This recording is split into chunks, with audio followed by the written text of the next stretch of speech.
A long, long time ago in the land of Egypt, a wicked king called Pharaoh was afraid. He saw that there were many, many Hebrew people living in his land, and he worried they would become too strong. So he made a terrible rule. Every baby boy born to a Hebrew family must be thrown into the great river Nile. But one brave mother, named Jochebed, wanted to save her new son. She loved him very much, and could not let him be harmed. She decided to trust God to protect her little boy from the cruel king's command. So Jochebed wove a small basket from reeds, kind of like a tiny boat. She carefully sealed it with tar so that no water could get inside.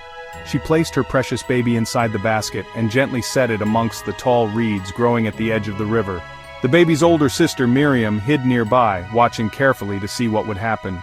She was a brave girl and she wanted to make sure her little brother was safe. She peered through the leaves, her heart thumping, waiting and watching over the little ark floating on the water. By and by, who should come down to the river to bathe but Pharaoh's own daughter, the princess. She saw the little basket hidden in the reeds and was very curious. She sent one of her maids to fetch it for her. When she opened the basket, she saw the beautiful baby boy inside, and he was crying.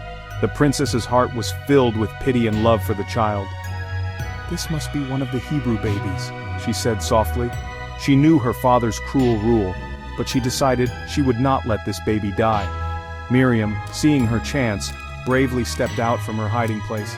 She went to the princess and asked, "Shall I go and find a Hebrew woman to nurse the baby for you?" The princess thought this was a wonderful idea and said yes. Miriam ran as fast as she could and brought back her own mother, Jochebed. The princess gave the baby to Jochebed to look after and even paid her to do it. So, Moses was saved by his own mother, all because of a princess's kind heart and a sister's bravery. He grew up in the palace, a prince of Egypt.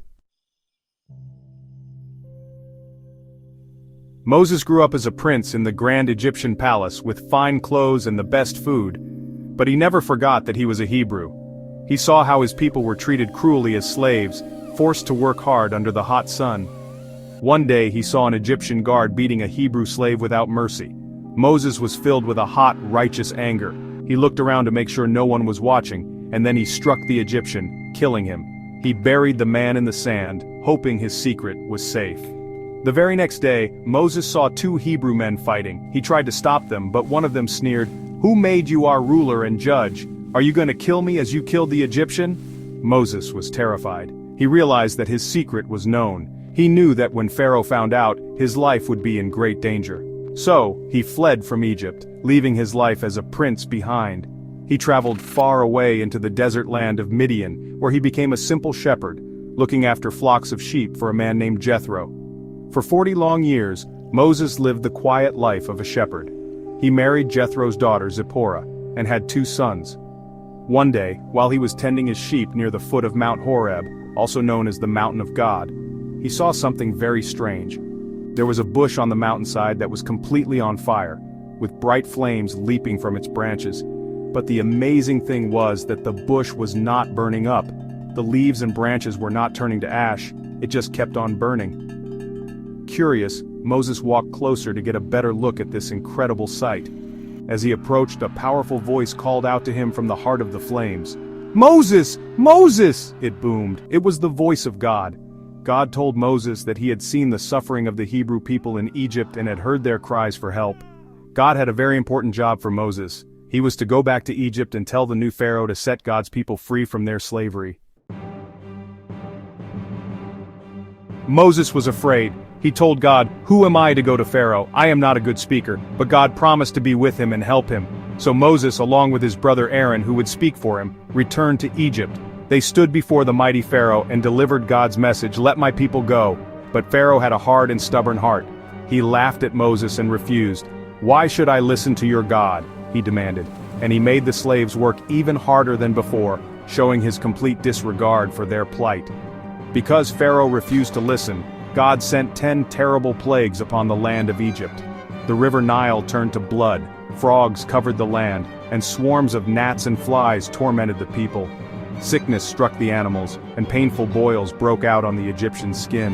Hailstones of fire and ice rained down from the sky, and hungry locusts ate every green plant. A thick dark gloom covered Egypt for 3 days. With each plague, Pharaoh would promise to let the Israelites go, but as soon as the plague was lifted, he would change his mind and harden his heart again. The final plague was the most terrible of all. God warned that the firstborn son in every Egyptian family would die. He told the Israelites to mark their doors with the blood of a lamb so that the angel of death would pass over their homes. That night, a great cry of sadness rose up all over Egypt. Pharaoh's own son died. Finally, Pharaoh's heart was broken. He summoned Moses and Aaron in the middle of the night and begged them to take their people and leave Egypt immediately. The Israelites gathered their things and began their great journey to freedom. Pharaoh, however, soon regretted his decision. He gathered his army, his chariots, and his horsemen and chased after the fleeing Israelites. He trapped them at the edge of the Red Sea. The people were terrified, with the sea in front of them and the mighty Egyptian army behind them. But Moses stretched his staff out over the water, and God sent a strong east wind that blew all night. The sea parted, creating a dry path with walls of water on either side. The Israelites walked across on the dry ground to safety. When the Egyptians tried to follow, God released the waters, and the entire army was washed away. After their miraculous escape, the Israelites journeyed into the vast and empty desert. They often grumbled and complained because they were hungry and thirsty, but God always provided for them. He sent them a special bread from heaven called manna every morning, and gave them quail to eat in the evening. When they needed water, God told Moses to strike a rock, and pure clean water gushed out for all the people and their animals to drink. For 40 years, they wandered through the wilderness and God cared for them every single day. 3 months into their journey, they arrived at the foot of Mount Sinai. The mountain was covered in a thick cloud, with thunder and lightning flashing all around it. God called Moses to come up to the top of the mountain alone. There, amidst the smoke and fire, God gave Moses 2 stone tablets. Carved into the stone by the very finger of God were the 10 Commandments. These were God's most important laws, rules to help the people live together in a way that was good and right, showing them how to love God and how to love each other. Moses was the leader of the Israelites for 40 years, guiding them, teaching them God's laws and settling their disputes. He was their shepherd through the long and difficult journey. But because the people had disobeyed God and Moses himself had made a mistake, God told him that he would not be the one to lead the people into the promised land. This great honor would be given to his faithful helper, Joshua. It was a sad moment for Moses, but he accepted God's will with a humble and faithful heart. When Moses was 120 years old, but still strong and with clear eyesight, God led him to the top of Mount Nebo. From that high place, God showed him the whole of the promised land. He saw the green valleys, the flowing rivers, and the hills of Canaan, the beautiful country that God had promised to Abraham so long ago.